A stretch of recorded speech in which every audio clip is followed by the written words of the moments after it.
Being the ninth speaker means quite a bit of what I was going to say has already been said, so I'm going to make some little adjustments to my session. And to start with that, one of the things I'm really interested in is creative health, and where we can use creativity to keep us well.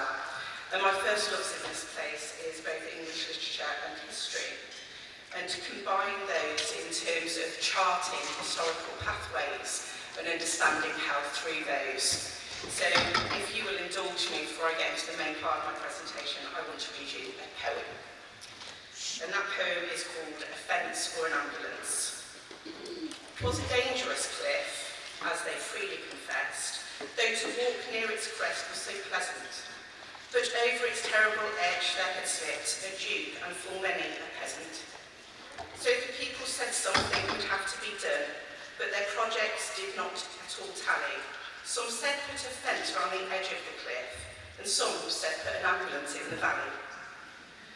But the cry for the ambulance carried the day, for it spread through the neighbouring city. A fence may be useful or not, it is true, but each heart became full of pity. For those who slipped over the dangerous cliff and the dwellers in highway and alley gave pounds and gave pence, not to put up a fence, but to put an ambulance down in the alley. For the cliff it is all right, if you're careful, they said, and if folks even slip and are dropping, it isn't the slipping that hurts them so much, it's the shock down below as they're stopping. So day after day, as these mishaps occurred, quick forth with those rescuers sally, to pick up the victims who fell off the cliff, with their ambulances down in the valley.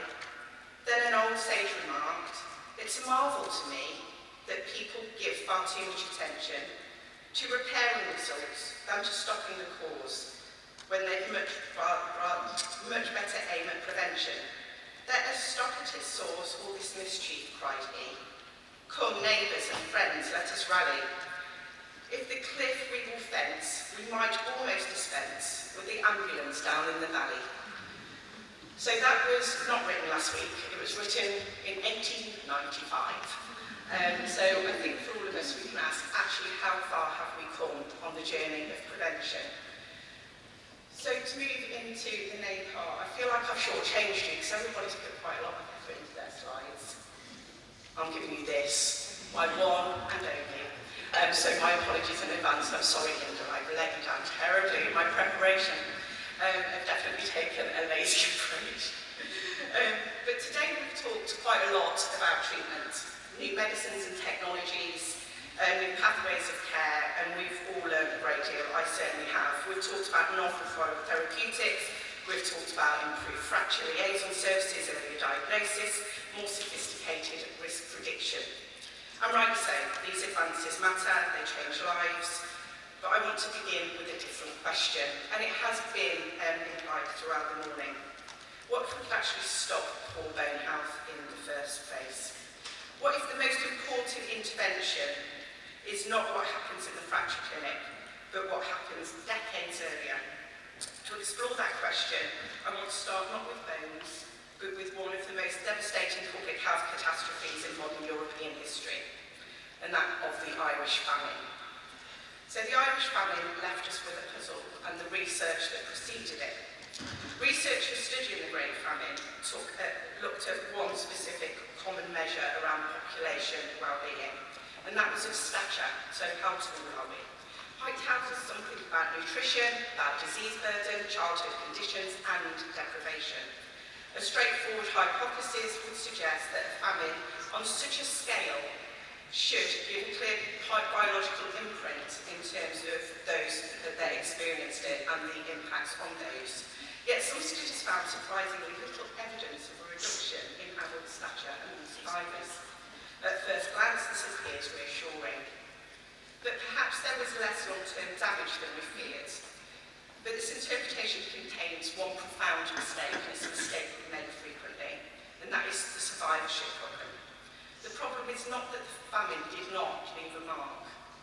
The problem is that many of those that would have shown that mark never survived long enough to tell it. The poorest, the most vulnerable, the already disadvantaged, they died. What remains is a selected The apparent absence of damage is, in part, a consequence of the disappearance of those who would have revealed it. This is one of the deepest lessons in population health, and this occurs day to day in every meeting I sit in, where we miss the point because we're too busy focusing on targets. Absence of evidence is not evidence of absence, and inequality often hides itself through precisely this mechanism. What this has to do with bone health. So when we look at patients who present with osteoporosis, fragility fractures, or severe musculoskeletal disease, we are looking at survivors of a much longer story. The fracture is not the beginning, it is actually the end point. The biological manifestation of decades of accumulated advantage or indeed disadvantage. Bone health is often discussed as a disease of ageing. In reality, it's a disease of inequality. Life course epidemiology provides us with a framework. As Ben Shoko and Ku argued, adult diseases often reflect biological and social exposures accumulated across multiple stages of life rather than isolated risk factors operating in later adulthood. Bone health represents one of the clearest examples of this principle. Peak bone mass is largely achieved during childhood and adolescence, yet we're not encouraging it at this stage. Bone loss actually occurs much later. This means osteoporosis risk at the age of 70 may partly reflect the social and environmental conditions experienced decades earlier, the wider determinants of health. The fracture may occur late in life, the causes often begin much earlier. So when we look at these, we consider, and lots of these have already been mentioned throughout this morning, inadequate nutrition, vitamin D deficiency, physical inactivity, smoking, excess alcohol use, chronic inflammation, certain medications, endocrine disorders, frailty and sarcopenia. But these are not the whole story. The causes behind the causes need to be considered. One of the most robust findings in public health is the existence of the social gradient. Health does not simply differ between the poorest groups and everyone else. Rather, outcomes improve incrementally across the entire socio-economic hierarchy. The work of Sir Michael Marmot has repeatedly demonstrated that this gradient exists across a wide range of health outcomes. Bone health is no exception to this. Fragility, fractures and disability, frailty, multimorbidity and healthy life expectancy all display socio-economic patterning. This observation has profound implications. If osteoporosis follows a social gradient, then prevention cannot be restricted to individual behavioural interventions. The causes of poor bone health must be understood both biologically and structurally. The distribution of these risk factors is not random. Poverty, food insecurity, poor housing, limited access to healthcare, educational disadvantage, occupational exposures and social exclusion all play their part, individually and collectively. These structural factors operate over decades and shape skeletal health long before osteoporosis appears in a medical record. So if we consider prevention across a life course, there is something we should be doing at every stage. So starting well, thinking about preconception, pre-birth, maternal nutrition, maternal health, thinking about smoking cessation during pregnancy is absolutely crucial. Ensuring that people are given the best opportunity for a healthy pregnancy. Into childhood, considering childhood nutrition, physical activity, school-based health programmes and prevention of deprivation. When we move into adolescence, thinking about this is our opportunity for maximising peak bone health that will set us up into our adult years, encouraging lifelong exercise, early identification of risk. As we go into our adulthood, thinking about our healthy workplaces, we have moved. When we thought about Grace, who we met earlier in one of the presentations, we are seeing at the moment these fractures happening to people in their early to mid-70s. And these were people that had far more active lives than we had, greater opportunity to maintain that bone density because we were walking to school, we were walking our children to school, we were walking to work, our jobs were possibly more physical. For me, the next generation of 74-year-olds, for me, I spent most of my career sat behind a desk driving my car. So my bone density is going to be at a far more reduced rate. So we've got to think about those changes in our societies that are going to impact on our health. So I need to think about my prevention of my chronic diseases differently. Thinking about equitable access to healthcare, but healthcare should not just be about treatment, it's got to be about wellness as well. Older age, falls prevention, thinking about strength and balance, much earlier. Let's not wait till we're old. See how many times you can sit down and stand up in a chair in a minute, and if you can't do that 17 times, you need to do some additional work on your strength and balance. Early identification of osteoporosis and indeed effective treatments. Prevention is more than healthcare. The greatest gains in bone health may come from policies that are not labelled as bone health policies. So reducing child poverty, let's start there. If we can do right by our little ones, we'll be doing right by our big ones. Improving housing, don't underestimate the importance of housing for this. Good housing is central to tackling health inequalities. Supporting healthy ageing, expanding access to physical activity, ensuring food security and creating healthy communities. So learning from the famine. These lessons are not simply historical. The famine literature reminds us that a population is not static, that those who suffer the greatest harms may be systematically underrepresented in our data sets and therefore missing from our plans. In contemporary health systems, this may occur through premature mortality, exclusion from healthcare, non-participation in research, differential access to screening, institutionalisation and social marginalisation. Consequently, the burden of inequality may be greater than our observations suggest.